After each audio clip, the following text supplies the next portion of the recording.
Kalau suruh buat 10 dia buat. Dia tak akan buat 8. Waktu tu apa sebenarnya Zack cabaran dekat Jepun pula?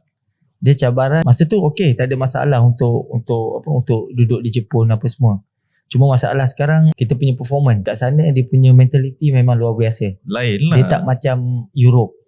Europe more to physical. Bagi dia dekat Jepun ni mental dan physical dia complete. Macam kesungguhan dia tu. Kesungguhan dia tu tak ada pada kita punya player. Waktu tu. Dan dia punya kesungguhan tu, contoh sekarang kita baik kan, time trial ni berbuk, tak bergaduh, tak balik sekali, tak ada masalah. Oh, masa dekat dalam game sahajalah. Dalam training sahajalah yang berbeza. Dan pada masa tu pula, bila kita contoh kita penat kan, kita berjalan lah. Nampak kita berjalan, nampak.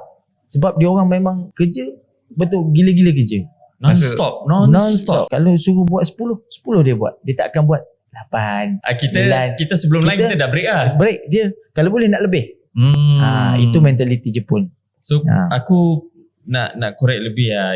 Sebabnya Jepun ni best. Bukan semua orang merasa benda tu. Ada few players saja yang duduk dekat Jepun, yang survive dekat Jepun.